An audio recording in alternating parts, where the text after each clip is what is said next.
What's going on, everybody? We're about 7 hours early today, which is very exciting. We were talking after watching this episode, and we're like, we have to do this now. Like, we cannot wait till tonight. We got to talk about this episode now. So let's just go ahead and bring all our people in.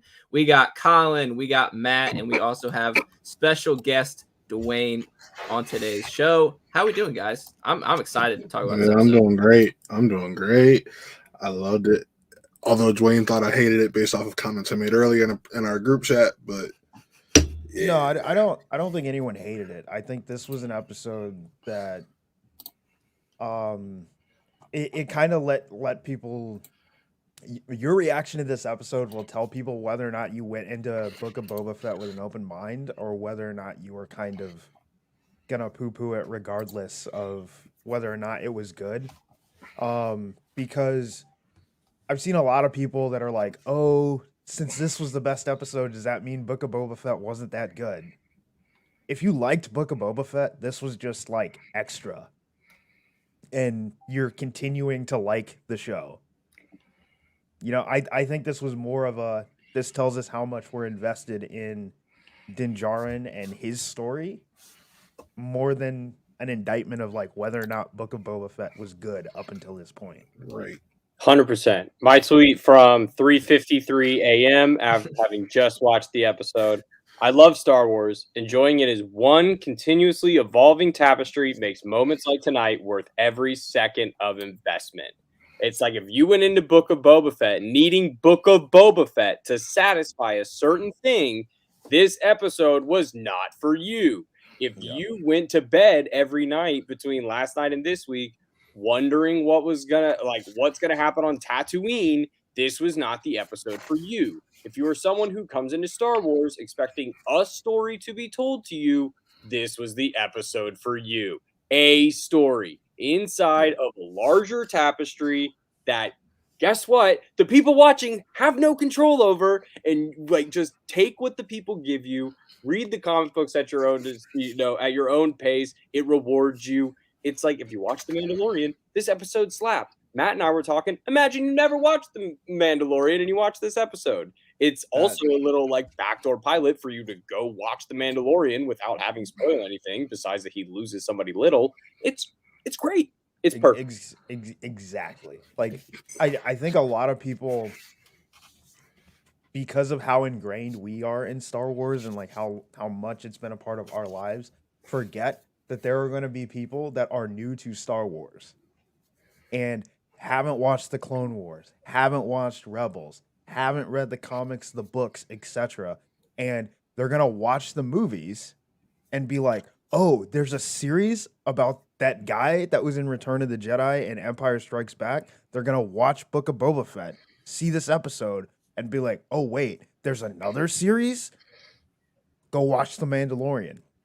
They're going to see Ahsoka and be like, "Oh, there's another series?" No. They're going to go watch Rebels, Clone Wars, there's another Rebels, series? Ahsoka, and like the Lucasfilm was so smart with this episode that they made it like they made Book of Boba Fett actually evergreen by putting this episode into the series. Like it kind of is almost required viewing. It's like CW shit. It's like when CW does the crossovers with Arrow and Flash, and it's like you're not going to know what happens unless you go watch those other shows. And we finally made it to that point where it's actually worthy of because I think without this episode, like if depending on how, what is it, 2 more episodes play out, you remove this episode and Book of Boba Fett might be like, oh, you don't really need to watch that. But knowing where the next season of The Mandalorian is going to go, like, this episode alone might make Book of Boba Fett kind of cameos where the gaps more... Exactly. Yeah, exactly. I hate people who say that. I mean, they do in a sense, but these characters were already connected. If done incorrectly. And these characters are in trustworthy hands. I mean, not necessarily done incorrectly, but it's like these characters have already interacted. So it's not like out of the, like, it's not out of nowhere. Like, I don't have the same problem that I did when, like, Luke Skywalker showed up in The Mandalorian because that was out of fucking nowhere. It could have been any Jedi. It didn't have to be Luke. There are other survivors of the Purge. There were. But It's been documented that there are other survivors, so it yeah, didn't have but to it's be also Luke. 24 years after or 27 years after the Purge at that point. Yeah, So some of the survivors were Padawans, so they would have I been don't in know. their I was 30s going to and say 40s. realistically So, like, to the characters we know, for me it made sense for Cal Kestis or Luke, and I would have been totally fine with Cal. But that's what I'm saying. It didn't have to be a character that we already had spent time with. It could have been somewhere else or someone else. But in this, it makes sense that the Mandalorian and Boba interact because who had Boba Fett's armor, right? Where are we at right now in Boba Fett's flashbacks? He still hasn't found his armor. He's still on that journey. So we're right in that, like, we're now at the point where he knows it's not in the Sarlacc pit. So the time that we have to fill in Is small. is in between then to when he knows that Cobb Vanth no longer has it and that Din Djarin does. Well, and we talked about this last week. Realistically, we first see Boba at the end of that episode, so he knows at that point Cobb doesn't have it, and I don't think so. I don't think that. Well, I think that he sees Mando riding off with it on the speeder with his arm. Yeah.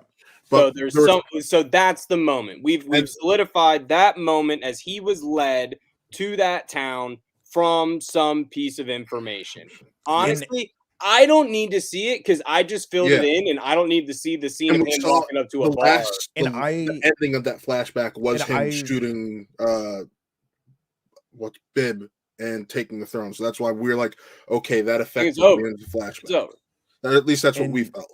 And I kind of already filled in the information of how he made the jump from Cobb Vanth to Din Djarin, similar to the way Din Djarin made the jump to Cobb Vanth, and he just heard the rumor of someone wearing Mandalorian armor and followed that rumor. It wasn't that he found Cobb Vanth. Cobb Vanth said, "I don't have your armor anymore, guy. He's got it." He just heard, "Hey, there's someone rocking Mandalorian armor." He went to go find that person. Like he could have got that information from a completely different side of Tatooine. Before we get any further, this is chapter 5 of the Book of Boba Fett, titled "The Return of the Mandalorian," and it was directed by Bryce Dallas Howard, and she is 3 for 3 in my book. She's 3 for 3. Yes. Give her a show, give her a movie. I don't care. Like at this point, knows what she's doing. I'll be honest. At this point, I want the next trilogy to focus on Rey, and I'd love Bryce Dallas Howard, a female, to take that. That's a whole other conversation. So we continue. I'm just gonna be honest. I'm saying that right now. And you guys started in a completely different direction, which was great. I love that little interaction to start the show. And I'll just add to that this episode kind of killed two birds with one stone, right? It was season 3 of The Mandalorian, episode 1. Like it did that. It reintroduced us to the Mandalorian after a year and a half of not knowing what he was up to, while also bridging him into the story of the Book of Boba Fett at the very end and how that's going to tie in. So now when we start legitimately season 3 of The Mandalorian, we don't have to do this. Like we've already established what he's up to, where his mindset is at. You pissed off when he goes back in time though? And shows him delivering the gift to Grogu was the first thing, and we're definitely not going to see that next week. No, I think that's off screen. Anime as fuck this season with like, nope, you're not going to see this yet. We're going to go back in time and show you something else before you get to see the thing you want to see continued in the main. I'm not entirely sure. I think that happens off screen in this season of the Book of Boba Fett. That's what I'm saying. That's what I'm saying. It happens off screen, and then you won't see that happen, and that will be the first episode. Will be something like we will have seen Din get to a further point in time, but within the first episode of season 3 of Mando, we will backtrack to this thing. We will not. I don't think so. I don't think we'll see that until the end of season 3. But I'm saying if it happens, if we know that he drops it off, like if we know that in this time between this episode and next episode, and he's already done it, we will see that at some point in the early season.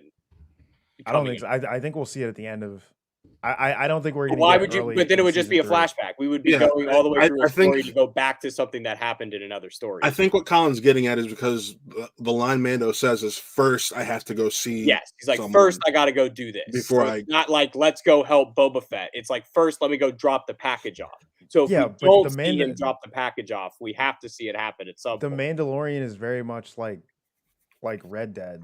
Like he's there's an overarching like story, but he's gonna have a whole lot of side quests. So like we know like I would say he's got 2 end goals for the next season, and it's figuring out how to get into the mines of Mandalore so that he can redeem himself and going to see Grogu. And I think he's gonna get to the mines of Mandalore before he gets to Grogu. I will say I'm very surprised that that in an episode dedicated strictly to the Mandalorian, we got a lot of questions were answered in this episode. Yes, it is. And Maddie. yes, correct, Maddie. Next week is Dave Filoni's episode, which I mean we're already excited enough, but having Dave do an episode is always a pleasure. But anyway, his interactions with the armor, right, and her giving the backstory of the Night of 1,000 Tears, right. The backstory of Bo-Katan and the Darksaber. Like she's catching what Mando up on what we already know, right?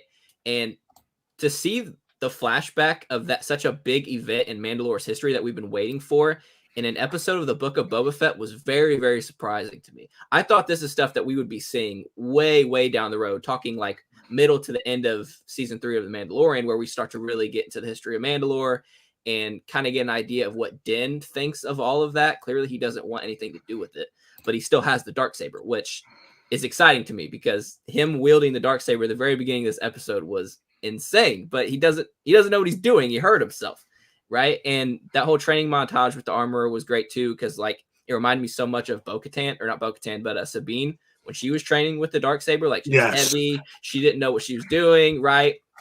So just the whole interaction and the whole section of the episode where he's with the coverts was just like, I did not expect to see that in an episode of the Book of Boba Fett. Oh, can I do my rundown?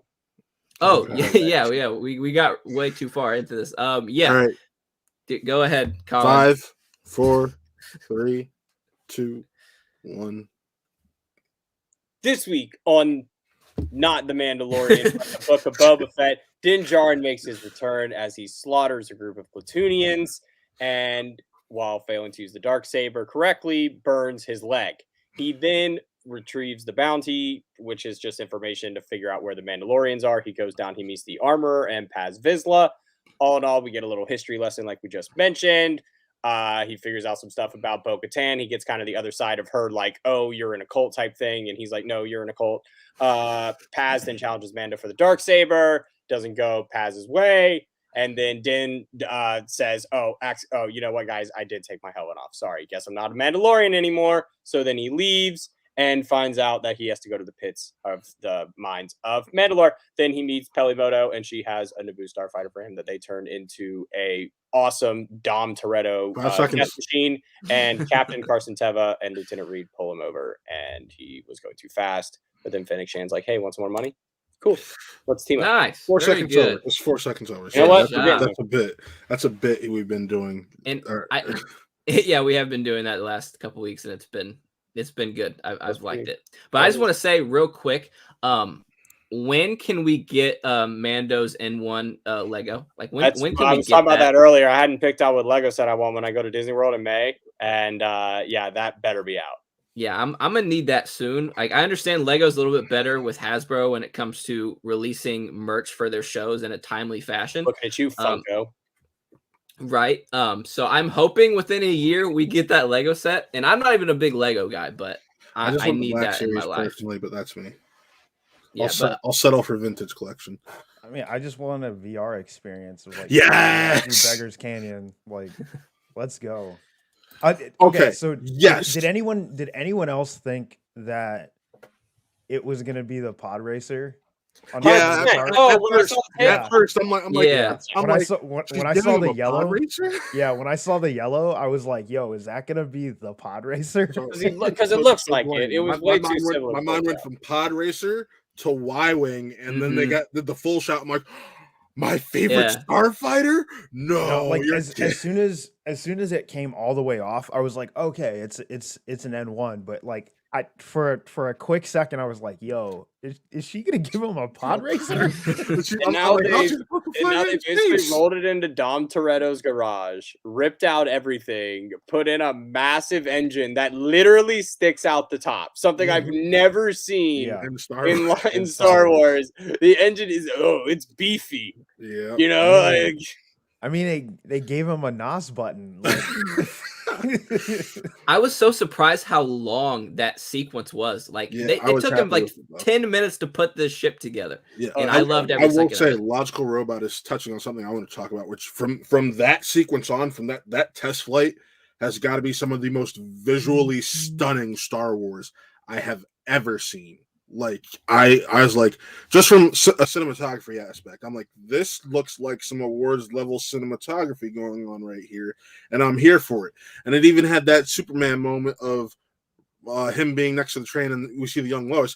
He's flying next to that kid who was just looking back to him on the ship to Tatooine. And I'm like, all right, yes, just I remember being at Celebration, which is funny enough, where I met Toby and watching I watched the Mandalorian panel because I was in one of the overflow rooms for it, and they talked about how the ships how they were doing the ships for the show was all practical. They came up with these machines that purposely mimicked the actions, and they shot the ships in different lighting, tracking it the same way each time. And that's these ship shots we get are just real models with a composite with very minimal 3D added in to blend it all together.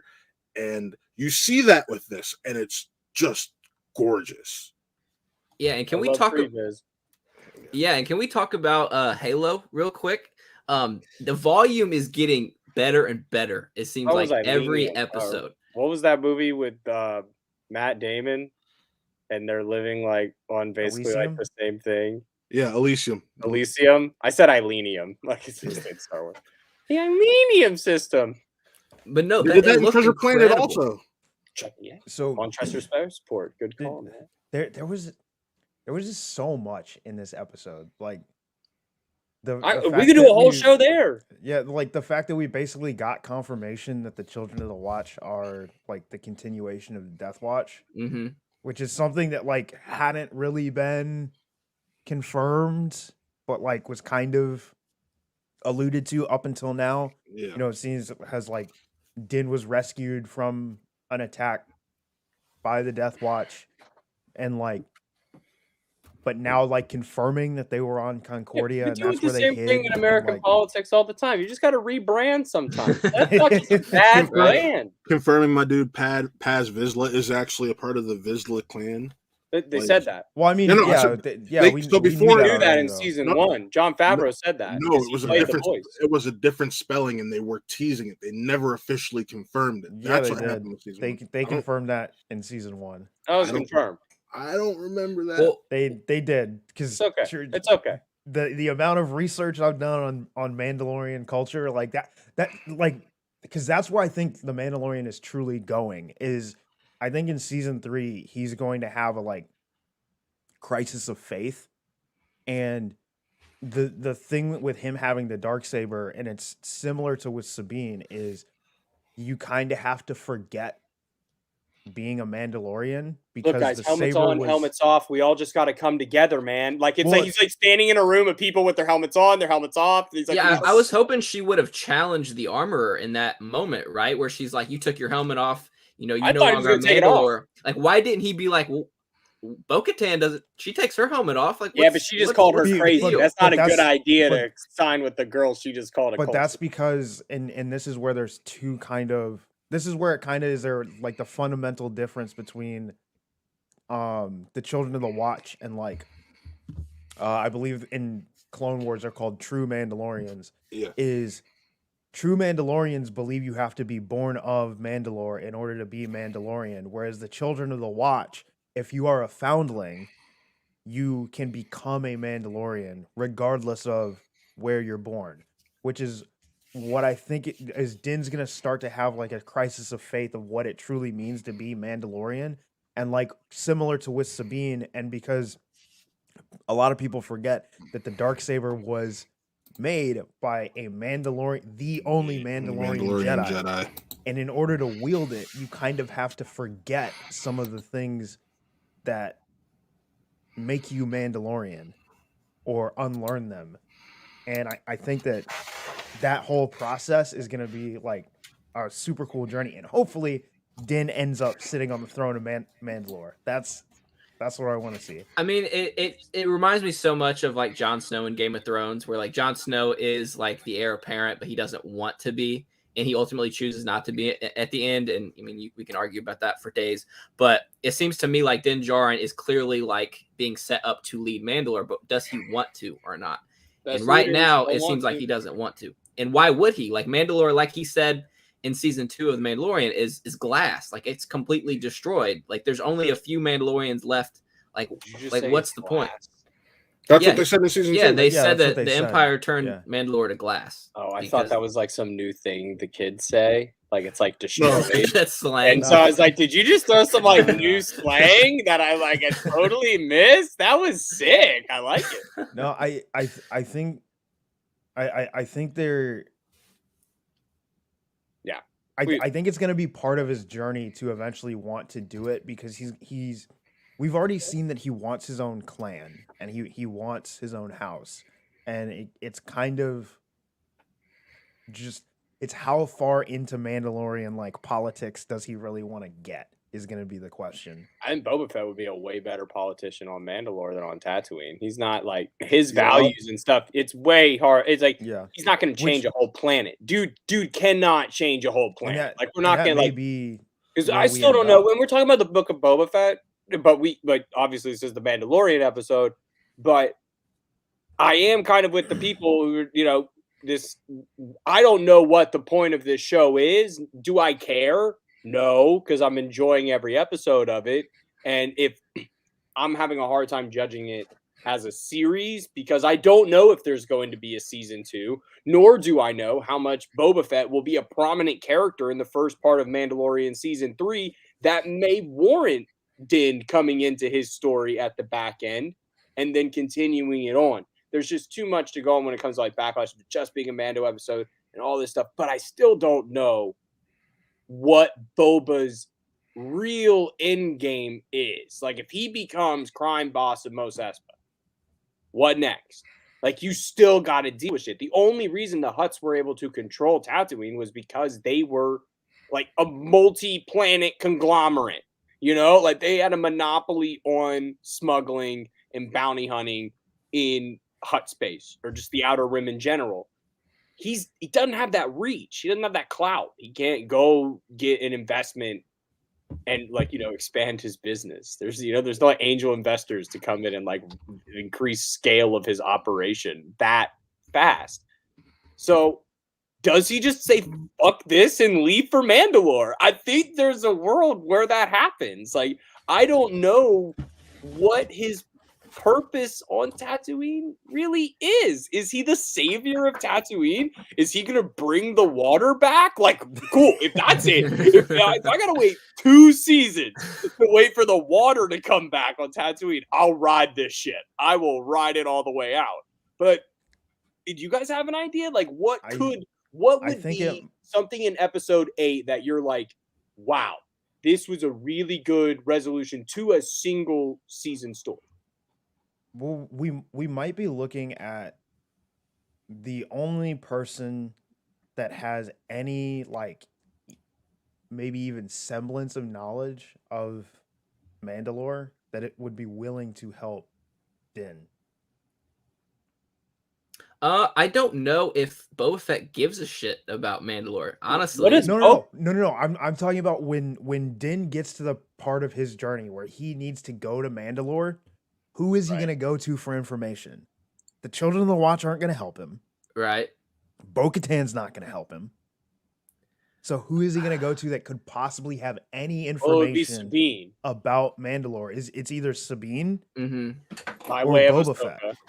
Right. Because while Boba Fett, yes, he's not Mandalorian, he's a clone. He at least has his father's knowledge, who was a foundling. And we know that his father's armor holds his story. So there's stuff to be done there. Oh no! Imagine if the second season is flashbacks just from the armor's memory, and it's just like him, like I don't think we're gonna go that far, but I just think that like when we're looking at like Boba Fett's place in this is they're allies to each other, and when if we do get to the point where Din does look at or has eyes on the throne of Mandalore, we could be looking at the first two pieces of the new Mandalorian Empire. Mm-hmm. What if that's not even the end game? Like, what if Mandalore is not even I feel what like we're going towards? Because I feel like it has to be, because when you go back to Disney Plus Day a couple of years ago, they keep talking about this big event. We know that the Empire wanted Mandalore for some reason. And what's the biggest thing that could be a threat to the remnants trying to come back besides a unified Mandalorian people coming together to help the New Republic and go forward? Well, so who's even in control of Mandalore right now? Because the Empire's it's no a more. pile of ash. Yeah, So like, what's stopping? What's stopping? There. Yeah, and insert in the heights. We Who's find out. be? We what found are out we today going that back to a shack, a destroyed shack. Like, no, we're gonna stay here and build. We're gonna build a new Mandalore. What I was gonna say is like Moff Gideon's in prison. We got that confirmed, right? So for I don't know. There's some suspect on that. That's the setup. That motherfucker's gonna get broken out. I mean, yeah, I would imagine. I don't think he's gonna get broken out. I just don't think he's gonna get put to death. And that's going to anger the Mandalorians. Not just that, but that will be a bigger. Like, it was not just Paz. Like, that's not going to be the only time he hears that he didn't kill him. I just figured it out. In order to get the information that he needs about Mandalore, he's going to have to go break him out. Yeah, I was thinking the same thing. And it's going to be fucking Thanos. Where does it bring you? Back to me. Paul Rudd is correct. I didn't understand that reference. Someone filled me in. He was calling one of you Paul Rudd. I don't know which one, but it's calling one of you two white people Paul Rudd. Okay. Shout out to Logical Robot. Whichever one of us is ageless. I love it. No, there's so many missing pieces. Like, we still have no idea what Ahsoka is going to be. We know that she's looking for Thrawn. What if Thrawn is the big bad of Mandalorian, Book of Boba Fett, Ahsoka? What if that's what we're going to, is finally defeating Thrawn? That's fine. And whatever remnant he has. Then I need something. Still going back to the point of what is going to happen in episode 8 of this show, and if it is in some way Thrawn, we're just not far enough in the comics yet, because like the comics are still like right after Return of the Jedi, like right during Return of the Jedi, or like the War of the Bounty Hunters. I don't think the comics are going to touch any of this with a 10-foot pole. Like, if you look at the percentage of people who watch Disney Plus Star Wars and who read the comics, you're talking about like less than 1%. I know, but it's like, right? Black Chrysanthemum was that, like, it's just stuff they're teasing. Yeah, but Black Chrysanthemum is easy to bring in, right? We're not going to tease a storyline in the comics that's going to cultivate in what we're seeing on Disney Plus. That's just, I don't see that. I'm thinking more of like the unknown regions, just hearing about it, just hearing little things. There's a lot of besides High Republic book stuff that touches on the unknown. Right. I'm talking about like in this current timeline. I get all the book stuff. Like, but I'm talking about in this current timeline. We don't have any knowledge in current canon of what Thrawn is doing. Right. Okay, I see what you're saying. Where he is. I'm talking about where we are right now. Yeah. So where he is currently. But if you read his trilogy, you get a lot of information about the Chiss and the Chiss ascendancy. Yeah, I get all that. I've read this book. Like, I get all that. I'm talking about right now. I'm talking about what my. He's talking about past Ezra him being teleported. But what I'm getting at is, I think, because remember, Thrawn came into known space with an endgame that was completely separate from joining the Empire. 100% had nothing to do with it. So in that sense, is he? And I think that we need those little trinkets. That might be what we're leading to, is like the culmination of Thrawn's original endgame for whatever his plans were for the Empire. And still just don't know how that gets us there. Because because like the Chiss are like, we're getting in a like completely unknown space here, but like even amongst like the most knowledgeable people, the Chiss were kind of a myth almost. Like Thrawn is the only one I think that's known anywhere in canon. Yeah, Because I think all the rest of them are legends now. no. There's another race that looks almost identical to Chiss. I forget what they're called though. Yeah. I know what you're talking about. But every other character that we've seen that looks like Thrawn is not Chiss. He's the only one that we've seen, and that's the only way that there's even confirmation that they exist. Wow. Yeah, we're getting into stuff that I'm not super duper familiar with, and I guarantee you 99% of people who watch this stuff aren't familiar with.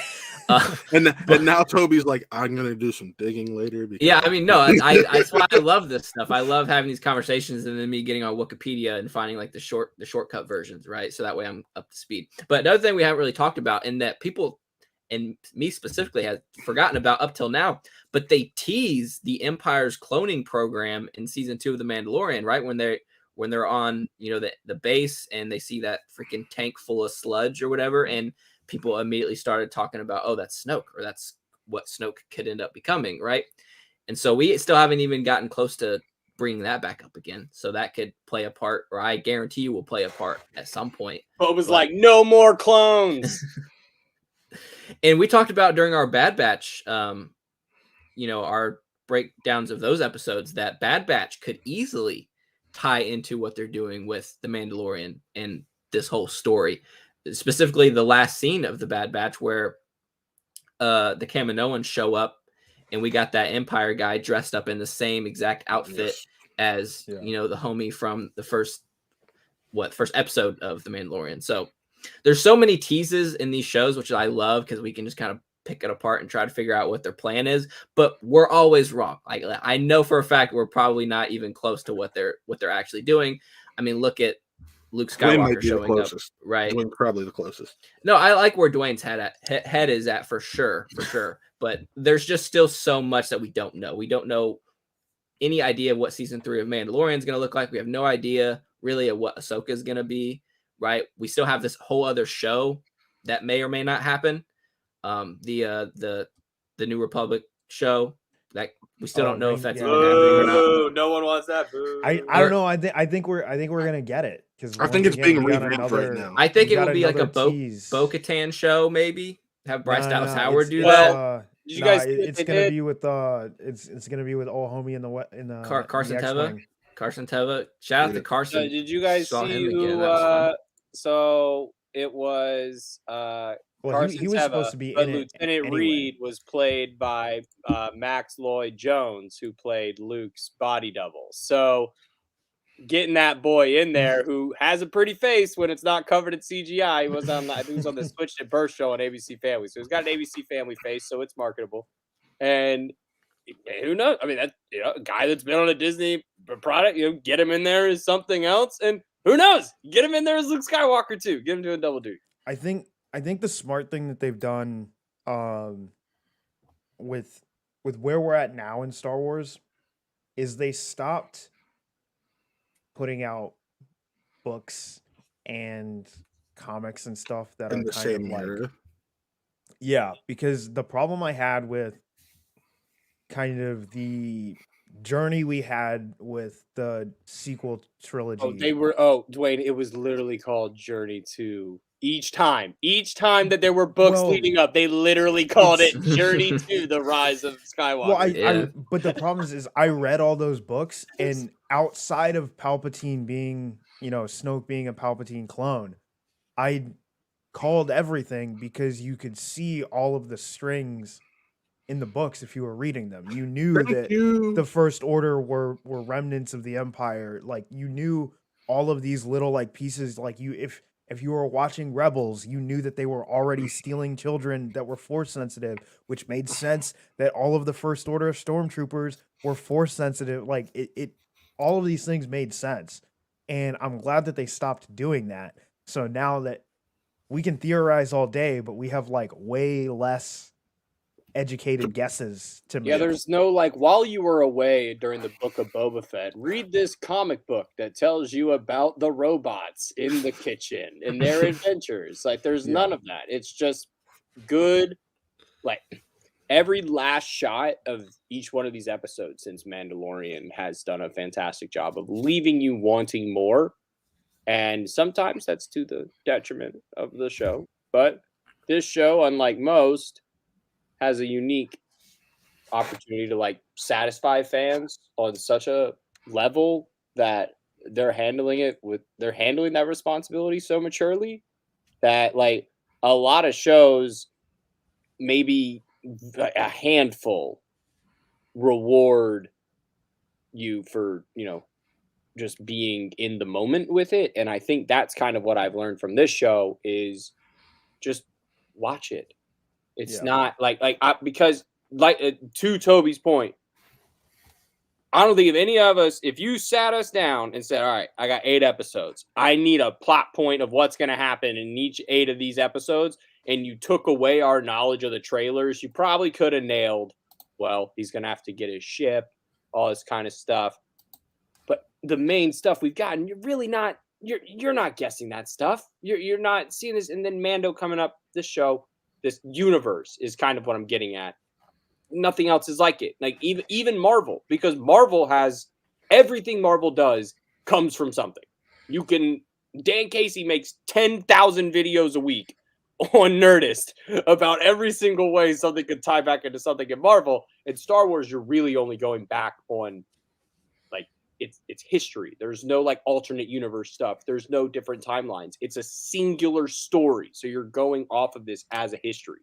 So just and also some of the history is currently being written. So like we can't even like look back and say like, oh, this is how it was. It's the High Republic. We don't know the foundation of a lot of that stuff, and we're like learning as it's coming out the way like Jedi used to be. Like and then they're going to take it back another some odd 100 years in the next part of it. So it's like they're going to do it again, and then they're going to do it again. And it's like, oh, yes. So Maddie Gunner, who I love, brings up a great question. Do you think we can get a book of another character, like a book of Bo-Katan? I'd love that. And I think after today's episode, especially with what you had the armorer say, that it's possible, or we just, since she is such a side character, we just get that in flashbacks through Mando season 3. You guys not see that was kind of confirmed and deleted this last week? That we were getting the Bo series? Yeah, I think it was Ming-Na Wen tweeted at Katie Sackhoff and was like, congratulations, like, the usual, like, you just got a series type tweet, and then deleted it. Yeah, I definitely think there's something there. I don't know if it's specifically a Bo-Katan show, strictly or about if her she's character, like Mando season 3 regular or something like that. I would say that there's more of a chance of like is it the Night Owls? Is that her like group? Yeah, is that what I would see a Night Owl show with Bo-Katan, with Cosca Reeves, and then the other guy, like I can't remember his name, but a show just about them three, right? I would be much more invested in,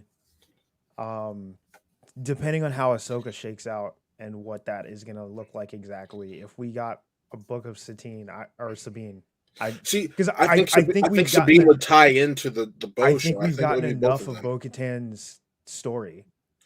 Well, I disagree, because Bo-Katan is the one who wants to bring Mandalore back, right? That was her goal, is I got to take down Moff Gideon and get the Darksaber. And I think she still wants to have her home back, but we don't know what she's up to now that she lost the Darksaber. I get that, but all of the stuff that the armor like recounted to Din, we've already experienced all of that. We've been through it. We know what happened. We didn't see Mandalore turn on her for not being the one to. Yeah, but I've heard it so many times now. Like, we knew how that happened, and knew like we've literally seen the moment that she was gifted the Darksaber. So we've seen all of that, and we've seen her turn it down again. Yeah. So into the sense of what warrants a Book of Bo-Katan show would be the lack of knowledge that I'm agreeing with Dwayne that we don't necessarily have the same level that we did with Boba Fett, where it's like, how did he get out of the Sarlacc pit? To Mhm. where we met him in Mandalorian. It was definitely, now we're seeing enough there to fill out a show. Bo-Katan would definitely have to be something centered. I just don't. I see her more as like a supporting in Mandalorian. I mean- because we have gotten so, in comparison to everybody else that's on this show, we've spent more time with Bo-Katan than anyone else other than Ahsoka. I mean, I guess my thing is knowing that we have had Sabine casted, I could see it as a possibility, and I'm never going to turn down seeing more Katie Sackhoff because she's such a badass, and I've loved her since Battlestar Galactica. Yeah, I mean, it's no knock against Yeah, Katie Sackhoff or the character, but it's like, if I'm gonna get a show that's gonna explore unknown parts of a character, I would much rather it be Sabine, and the time between, and again, I say this not knowing what exactly her involvement and how Ahsoka shakes out. So Yeah. I don't know how much of that is going to be explored in Ahsoka. But I guess we do know that between when Ahsoka showed up, that like there's a lot of story in between when Ahsoka showed up and when Ahsoka finds Sabine at the end of Rebels. Dave Filoni has all but confirmed that the end of Rebels takes place after we see Ahsoka in The Mandalorian. Right. So that means that there's a whole period of time. And that's actually what I was about to get. Just watch Lord of the Rings can confirm there is a gray and then a white. So we have to get through but it's like, but that means that there's a huge chunk of time in between the end of, like, not the end of Rebels, but when Ezra disappears to when we see Sabine at the end of Rebels, where they were not together. Mm-hmm. That's a lot of Sabine. Yes, Yeah, I totally get what you're saying. Yeah. And then that's where you bring Hera in. That's where it's like I am really getting into all that. Yeah. I might have to rewatch the Mandalorian arcs of Rebels again, because I guess I'm also, when I hear Book of Bo-Katan, I'm interested in what happens. You, Maddie?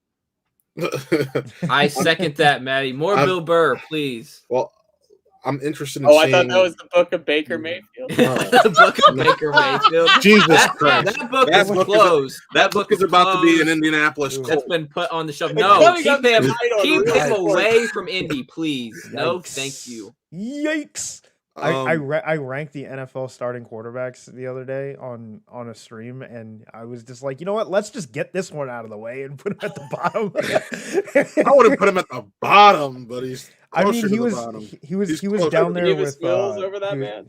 He was down there with a couple folks. He wasn't Carson alone. Wentz. Yeah, he was down there with Carson Wentz. Yeah. Hey, look, I put freaking Mac Jones at the like top of below average. No, that's fair. Which is where he belongs. Anywho, more sports talk that's still pretty good for a rookie. Let's be honest. But no, I guess I'm curious. My thing is, I'm also somewhat curious to see, in regards to Book of Bo-Katan, what we see after Clone Wars, because they had just liberated Mandalore from Maul's rule, and there's so many different pockets of her story that have been talked about a little bit but not fully explored, and that's why it's like, well, Katie Sackhoff still looks like she's fucking 30 years old, so like, I think again it depends where they're going with this story, right? If Mandalore is the end game, we will see Bo-Katan again for sure, right? But if it's not, if that's just something that they wanted to cover, like, okay, this is the state of Mandalore, why we're not going back to Mandalore, it's because it's destroyed, right? Bo-Katan learns that, like, I can't accept the Darksaber like this again. I have to win it, and she lost. I don't see her getting the Darksaber again, right? Yeah. What up, Sean? How you doing, buddy? She's what at this point? She's had 3 chances at it, and 2 chances at running. Well, no, didn't she fight Maul for it? And no, lost? she didn't fight Maul. Maul, she knew that Maul had been corrupted. You got to remember, she helped Obi-Wan escape after.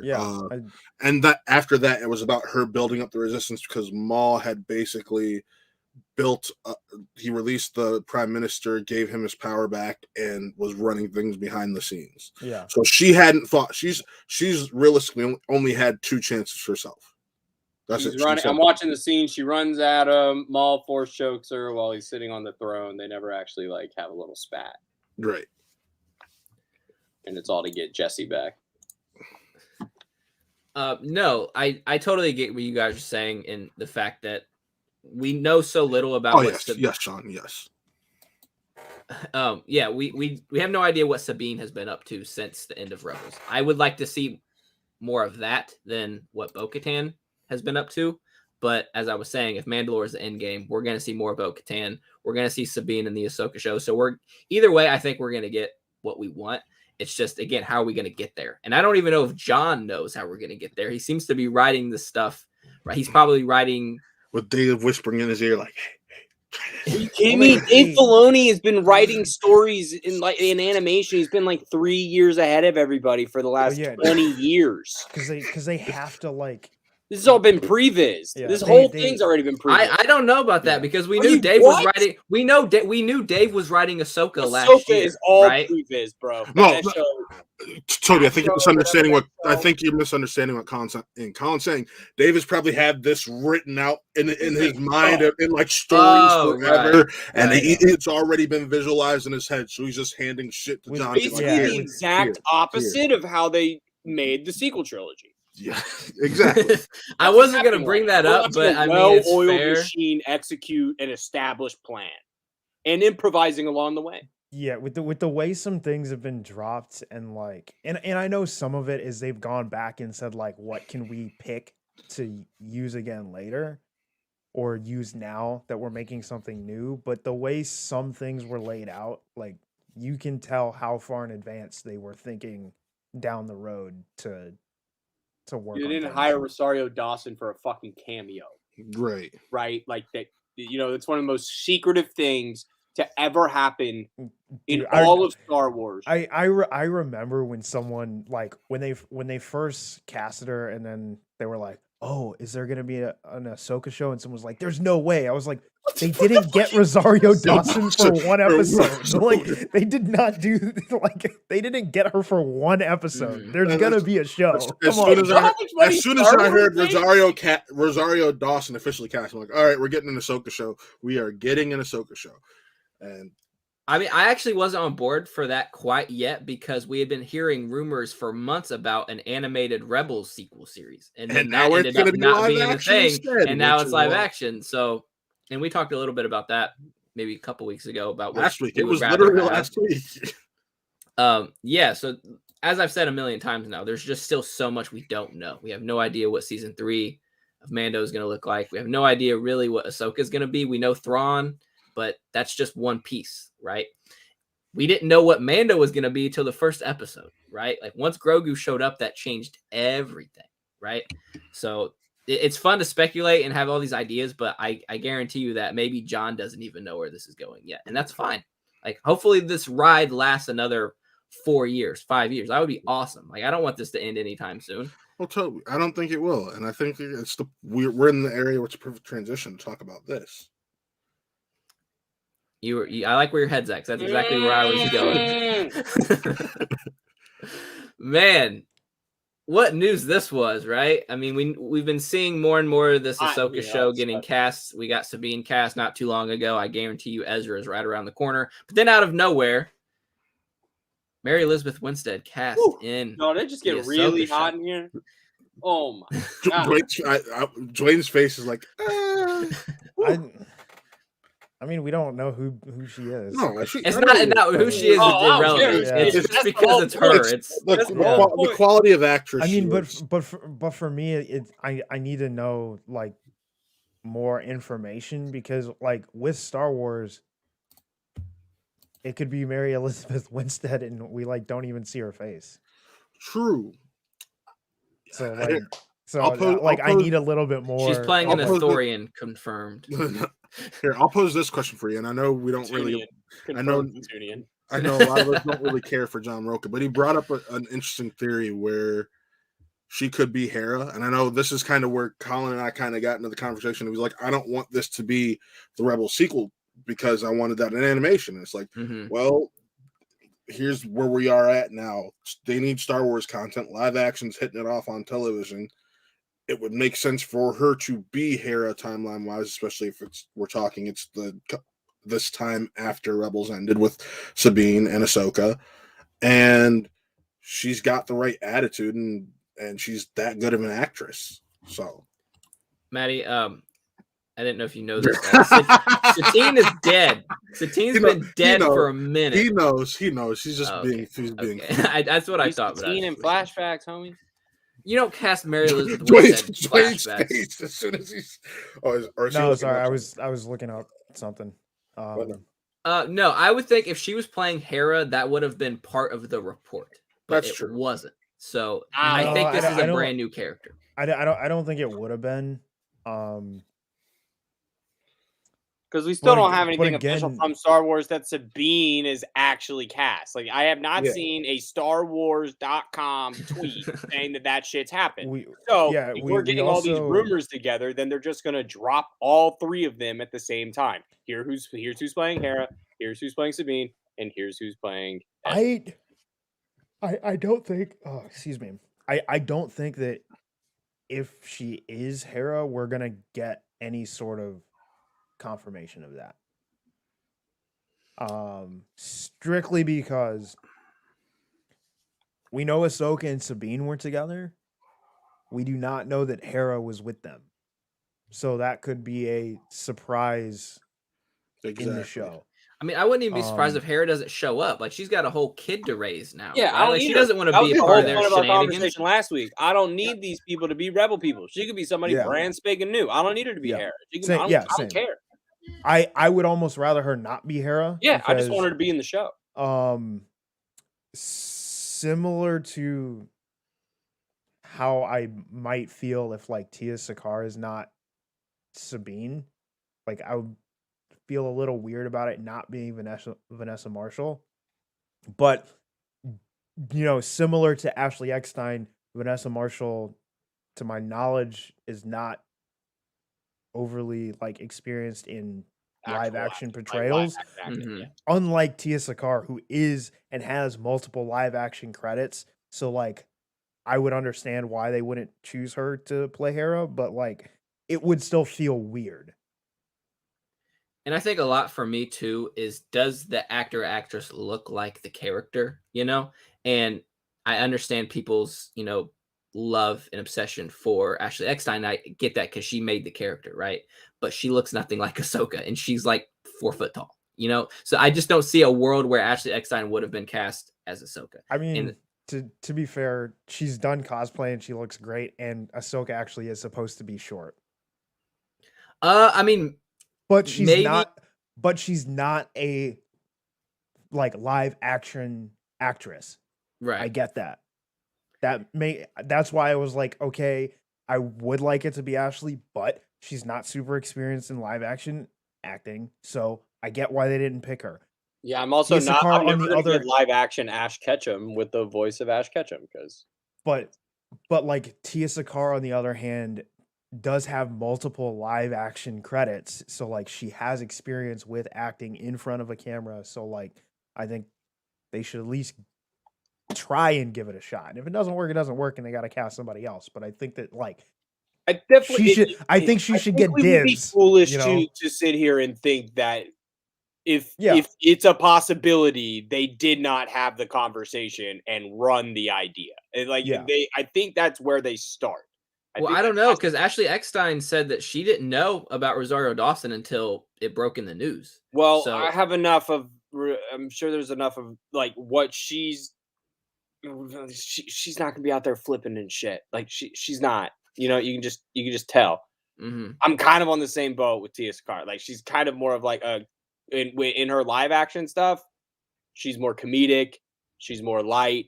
I don't necessarily know if I see her visually fitting into Star Wars, and that's kind of where the only one that I'm kind of cool with is Lars Mikkelsen. I think if we're gonna get one that's gonna carry over, it's gonna be Lars Mikkelsen. I mean, we could say that about a lot of people that have made, you know, those jumps. Would you have said that about Paul Rudd or Anthony Mackie prior to like a lot of his work prior to what he's done in the MCU, or you know? And we're also just talking about like look at the character. We're just talking look at the character. Like they would literally have to. But her Sabine is like somewhat ethnically ambiguous. Yeah, it dabbles on a line. It dabbles on a line of like, are we doing it for the like why why are we casting her? If she's not the right reason, or if she's not the right choice for what they're gonna do, I just don't think they're gonna do it. Yeah, I think the only reason I don't think looks necessarily needs to be the priority. I think it's can they convey the character, and if they can, then like the looks are somewhat like secondary. And I think that if Tia Sakar can do it better than anyone who looks like Sabine Wren, then go with Tia Sakar. If someone else can look like Sabine closer to what she looks like in animation and convey the character better, then go with them. And like it's a bit more than like looks. They also have to they also have to capture the vibe of the character, and that's kind of my problem with Rosario as Ahsoka is she doesn't quite capture the vibe of the character. Like when she talks, it feels a bit off. Oh yeah, because we've spent up until that point timeline-wise, 6 years with Ashley Eckstein's Ahsoka. So you bring a different actress in a different medium, of course it's gonna feel different, right? Maybe with the more time we spend through the show, it'll be less of an issue. But I think that if you have the ability to like do both, you got to do both. And I think that they went a little bit more with looks casting Rosario Dawson than they did with capturing the essence of the character. But I don't think that they checked out, gave her the green check mark without Dave saying it's okay. And if it's okay for him, it's okay for me. Like I'm right. Like at the end of the day, if he says if it's cool, it's cool. And I don't think kind of like Dave's version of like recasting all of like the Disney live action movies, right? So like if you're Disney and you're sitting there and you have all these classic characters, you're like, how do I not fuck this up? And at that point, you're like, well, I can't get Aladdin because he's Steve from Full House. So that's not going to work. So I got to go on from there. And then it just goes and goes and goes and goes and goes. And I think if we were going, I would be way more confident if we would have known that Ashley was in consideration for Ahsoka. But since we know that she wasn't at all, it leads me to believe that Disney is like, that's where Disney's stepping in and saying we need these stars to come in and play these. Well, here the chick who's playing Sabine isn't a star necessarily. She was in oh shit. But also, Dwayne, you brought up you'd love Tia Sakar to be Sabine. Here's my issue with that. It's not the look, it's the age. We know Sabine's early to mid 20s right now. What? Tia Sakar is about to be 40.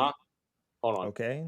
So mid 20s, but she's in her 30s. No, Sabine is in her mid 20s. How old is Sabine when she is in her show, or when she is in? When we first meet her, 18. 18. Okay, bro. We're like 30 years later, bro. So Ahsoka is not 30 years later. Rebels takes place over a 4-year span. So by the end of it, she's 22. Okay, so when she gets picked up by when she's 24 or 25. No, Rebels. No, when she gets picked up. When she gets picked up by your math is off, bro. What year are we in right now? If she was 18 and Rebels takes 4 years, right? It's 22. So she's 22 when Ezra disappears. Which is in what year? That's like a year or two before A New Hope. No, it's the same time if I remember correctly. Hold on, let me get. It's not. I love when we bring math into Star Wars because it's impossible, to be honest, because we don't know exactly like this was this like how long this was. The original trilogy was. So Rebels went from 05 BBY to from 5 BBY to 0 BBY, and then the epilogue in the last episode went past BBY. So she was 22 the year of the Battle of Yavin. So we're no. If she was 18 when we met, and 5 years later she's 23. So she's 23. Okay, 23, okay. And then we know. And then go all. Then you got to add all the way to the end of Jedi. So we're about. Yeah, I'm doing that right now. We're in 5 ABY. Okay, so she's 30. She's 30. Yeah. Approximately, because we don't know exactly when that episode of Mandalorian happened either, and that was prior to Ahsoka meeting her in the scene at the end of Rebels. Okay, actually, correction. She is 16 when Rebels first starts. I'm looking at her Wikipedia right now. Wow. Okay. So take away So maybe a year or two. She's around the same age as Ezra. So at the end of the day, you want the actress to be around or looking around the same age as your actor for Ezra. I don't need her to be. I don't need her to be that age, and I think that she looks fine. Like, you guys want some reassurance about the actress playing Sabine, Natasha Leigh Bordizzo? Yes. Go check out Crouching Tiger, Hidden Dragon, Sword of Destiny. I'm sure that would probably write a couple of our ships of her. The physicality of it isn't the thing for me, because but that's kind of what you just said about Ahsoka, why it didn't work. No. It's not the ability to flip and all that stuff, or it's there's something about the way that Rosario embodies Ahsoka that just doesn't quite fit the character. She also embodied a small sample size. It was one episode. And exactly, and it may change once we get a full show of it in live action. The opinion is valid because we just saw the same thing with Luke Skywalker. It's the same kind of thing where you catch them at a time where you have no idea what they were doing before. You don't really understand what their motives are, what they've been through over this amount of time. The last time we saw her, it was actually in the future. So the last time you saw her, she was putting clones down in the snow at the end of Clone Wars. So that's the last time we saw Ahsoka before Mando sees her in canon. So there's a shit ton of stuff that's happened in between there, where like we have no idea what she's been through to like really be able to say that we can judge Rosario's performance and say that it needed to be the same as her, because she's I felt her performance mirrored Rebels Ahsoka well enough. Yes, the Ahsoka we get in Rebels is who Rosario mirrored, like especially after the whole World Between Worlds with Ezra. Just who she was in that episode. I watched that episode immediately after I watched that Mando episode. I'm like, it tracks. Okay. No, I wasn't crazy. I felt it tracked, and it still does. I think the best way to... I'm trying to think of like the best way to convey how I felt about it didn't quite feel lived in, I guess, for lack of a better term. Like it felt like she was wearing someone else's clothes almost, if that makes sense. Yeah, I think I kind of had the same thing with Mando. And I think I needed to, because it was basically we were all looking at Boba Fett in different armor for lack of it, and it's the same kind of style, and it took something for us to get on board with him, and that thing was Grogu. And maybe it's going to be the relationship once you see it between Ahsoka and Sabine. Maybe that's what brings it out. Maybe. It's those two that take you back to that sense of they have a relationship, because right now it's just Ahsoka. There was nothing to draw on any stuff that she had before, aside from the slight little mentions of Anakin. Mm-hmm. And that's there's just that little bits of it. But once you start to get more, I hope that it becomes a better experience, because I'm hopeful, because of course it wasn't. Yeah, I'm hopeful as well. I like it. It felt like some of the like banter was missing, and I mean some of that may come down to just the way it was written, but it like you know what I like the banter that she has with other characters, like the way like when she was training with Ezra, and like the banter that she had back and forth with Ezra, it didn't feel the same when she was with Din. Mm-hmm. And that left the performance a little bit lacking. But no, that's totally fair. And I would like say, you guys were saying, with more time, it might become a more like lived in experience. And I'm gonna give it the shot. And I think the flip would be when Clone Wars came out and we see Matt Lanter as Anakin, completely different character than Hayden Christensen's Anakin, right? But after spending 6, 7, 8 years with Matt Lanter's Anakin, it's no longer an issue. It's just you see the growth, especially in season 7. You start to see more of the Hayden Christensen Anakin, right? So I think it's just once we spend more time with Rosario Dawson as the character, I guarantee you those issues will go away. or not be as I was clear. also in on Matt Lanter's Anakin like instant. I didn't like Hayden Christensen's Anakin because that also similar to, and I mean we all know the story of the direction in those films. Mhm. That also felt like he was just wearing someone else's clothes.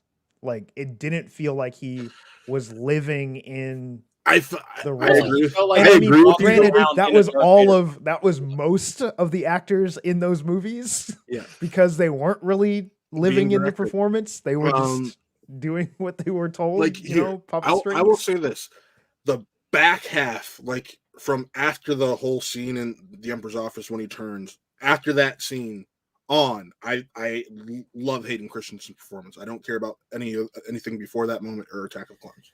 My favorite, and this is a little bit off topic, but my favorite scene of Hayden Christensen as Anakin is when Anakin and Obi-Wan are having the conversation after the meeting with the council, right? Where he's like, by the ship when Obi-Wan's about to go to Utapau.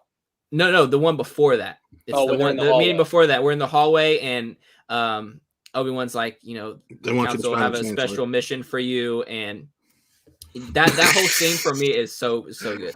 Wingblade, don't put that out there. Stop. I mean, look, I wouldn't be against Jake Lloyd coming back to Star Wars. He doesn't want to. He wants nothing. No. I know he doesn't want to because I think that I think, and this is kind of on another topic, but I think as a fan base, like we kind of owe Jake Lloyd a lot. Yes, we do. The fan base did him dirty, and yes, he's kind of never. Don't blame the millennials. That wasn't the adults of the fan base. Blame the Gen Xers on that one. No, I'm just saying the fan base as a whole. I'm not saying like us in particular, but I just think as a whole, like the fan base kind of, Toby, are you even a millennial? No, I'm Gen X. I was 97. You're Gen Z. I'm like on the border. Gen Z, whatever, same thing. I don't care. But no, I think everyone has either gotten their redemption or is about to get their redemption, except Jake Lloyd. Hayden and Ewan, Obi-Wan show that's coming Hayden around and the corner. Also. Yeah, right. And then Ahmed Best, right? He did the little kids thing, right? And the fans adore him now. They're begging Lucasfilm to put him for all ages because that was such a cool concept. Yeah, exactly. And I still think there's an itty bitty chance he shows up in the Obi-Wan show. Like I'm still hoping, but we'll see what happens. I think he's gonna show up somewhere. He's got to. He's gonna show up somewhere. We know he became a clown living on the streets of Naboo. I think it was. Yeah. In canon. So. But yeah, I don't think Jar Jar Binks is gonna show up again. I think Ahmed Best is gonna show up. Oh, okay. No, I want Jar Jar, man. I don't think Disney plans on touching Jar Jar Binks with a 10-foot pole. I mean, they did release his Black Series figure, and that was I got it. It's right above me. That was the most clamored for clamored for Phantom Menace Black Series figure. That's the first figure in the line because they let fans vote on which figure they wanted first. And Lego even did a fan vote for the next Brickheads, and the number one answer was Ahsoka, which we got. Number 2 was Jar Jar Binks. So people want Jar Jar, man. Logical robot. I don't think Ray Park is going to be allowed anywhere near Star Wars anytime soon. Man, he really ruined that, didn't he? One little video, he didn't either. He meant to put it out or didn't mean to put it out. Man, that was the answer. Ahmed Best is a martial artist and I mean, it'd be great to see him be the new body double for Darth Maul because he does have similar enough face and body structure with that bald ass. Can you imagine Ahmed Best being the body double of Darth Maul after looking back at Phantom Menace and that movie, right? And the reception of Darth Maul ends up dying and Jar Jar, that would be insane. And to be fair to the next person that has to play Maul in live action, you'll have fucking robotic legs. Yes. So it won't matter anyways. But Logical Robot, I don't know if you know this, but Ray Park basically got canceled. Yeah, we don't need to get into the details, but let's just say that's why I just moved past. I don't like his chances. We'll just say that. But we've been going for an hour 10, which is absolutely crazy. So what's gonna happen next week? Final thoughts. No, we got one more news thingy. One more news thingy. So 3 new video games developed by Respawn. One of them being Jedi Fallen Order 2, which we already knew about. Then the other 2 being a a new first person shooter that is not Battlefront, and what was the third one, Matt? It's like a strategy game, which is I'd have to see more information on that. Yeah, I've seen those. It's like 12. StarCraft.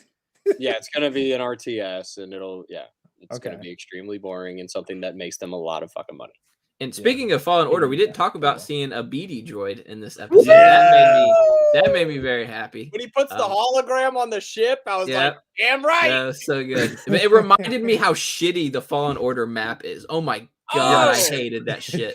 I got lost so many times my first playthrough of that game because that map is stupid. But if somebody tweeted it yesterday, they were like, my first and only request for Fallen Order 2, press Y to return to the ship. Yes, 1000%. Hold up. What do you got to say, Dwayne? I was going to say, if anyone hasn't played Fallen Order, I think if you've got Amazon Prime and you have a Twitch account, it's free. If you have Xbox Game Pass, it's free. Game Pass Ultimate. Yeah, or if you have Game Pass. I don't have Game Pass because I don't have an Xbox, but won't matter soon. Game Pass will be everywhere. Yep. But if you have Amazon Prime and you have a Twitch Prime account, it's available for free. So go download it. Also, Squadrons was free for a while too. I don't know if it still is, but take a Dramamine before you play Squadrons, though. I had to put it down because I literally got sick, and I wasn't even doing the VR. I was literally just like playing it on my TV, and I was just fucking like getting so dizzy chasing TIE fighters. I want to play it with like simulator sticks and flight sticks and see like it's hard on controller. Yeah. It is hard on it's controller. A hard game. I didn't even finish it because the Ace Combat Pro. Oh, I didn't play the campaign. I only played online, and I stopped playing once I started getting smoked. Yeah. People were really, really good at that game. If you watch Twitch players, man, especially Sam Witwer plays that game a lot. He is incredible. Like it's crazy. Yeah, I would love a pod racing game. I'll say that right now, Maddie. I would kill to have a pod racing game back. I'm down. Do you guys remember Racer's Revenge? They basically like the remaster for the PS2, and like Anakin goes back to Tatooine, not to save his mom, but to race in the Boonta Eve Classic one more time. Like that shit still makes me laugh to this day. Just one more race. Just one more. But no, man. Final thoughts of the episode, an incredible episode of The Mandalorian. I'm just kidding. Book of Boba Fett. We've talked ad nauseum about what this means, but not a whole lot about the episode itself. So just real quick, what was your favorite moment in this episode? Testing the N1. No, I was about to say, I'll say testing the N1 and going through Beggar's Canyon. That was the moment for the cinematography and everything. Yeah, you stole mine. That was my favorite too. Like I did not know that I needed Mando flying a hot-rodded N1 through the Boonta Eve racetrack. I did not know I needed that in my life. He was doing spins. And he said wizard at the very end. He's like, how was that? He's like, wizard. Like, hell yeah. I think my favorite, oh man, this is hard. It's a tie between when they first fire it up and it sounds like fucking Dom's charger. Yeah. Exactly. Or when he hits the NOS. Like, right? I think it's one of those two. One of those, because like, the look on the one guy's face, he's just like what? Whoa, what just happened? And he's like, how did he jump to hyperspace? He didn't. And that response was as someone who used to work in a job that had a lot of paperwork. Whenever like situations like that happened, the response of, hey, do you want to go back and do paperwork? Nah, fam. Nah, I'm good. That's like the realest response. Like it reminded me of I think it's in The Last Jedi when Kylo Ren goes nuts in the grav lift and the two stormtroopers walk around the corner and they hear him going nuts. No, that's in the Force Awakens one. after he sees. There's one in the second one. It's right after he destroys the helmet. I said, in the second one. Yeah, it's in The Last Jedi. Yeah, in The Last Jedi, right after he destroys the helmet in the lift. He smashes his helmet into the wall. Okay.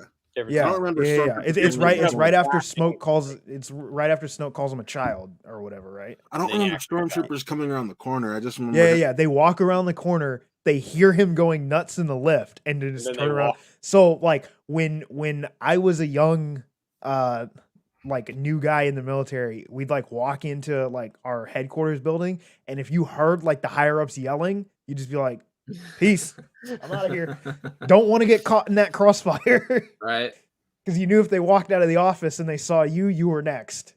And it was like that's like I love those like real moments of life in Star Wars, and those are like my favorite The kid moments. waving, real moment right there. The butt, like anyone who's ridden public transportation knows. And Or just we like were all kids. You turn around and wave to the person behind you.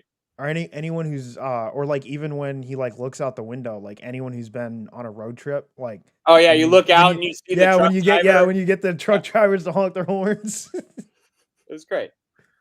I got to go with definitely the internal conflict I went to sleep with of our Jawas Ewoks.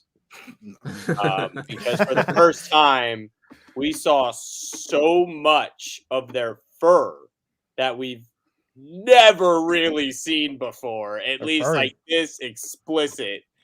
And then, yeah, what's her name? Pelimoto coming out as a furry was also not as Bro, can I say I love the dude trying to pick her up. That was my favorite part of the episode. Maybe laugh out This was loud. probably my favorite my favorite episode featuring Amy Sedaris as Pelimoto. Yeah, it was her best job yet of not being annoying, but being like actual comedic, like an actual like comedic character that wasn't just there for their sake.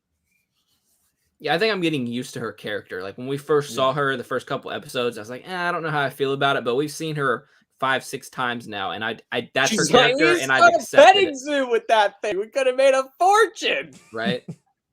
Colin, you know we do this after every episode. So out of 10, how many mystery item floating around in the episode are you going to give this? I'm giving this 10 Beskar chainmail for Grogu's out of 10. That's my score for the episode. I'm giving this 10 Clatoonian bites on the hand out of 10. What a savage move. Yeah. If that's not the first move for any Clatoonian in a fight, to just use your massive jaw structure on someone. Great stuff from my guy. Great stuff. But he put it down like a dog. I'm the outlier. I always go out of 5. I'm giving this a 4.5 out of 5 and 1 starfighters. Oh, that's a good one. Dwayne?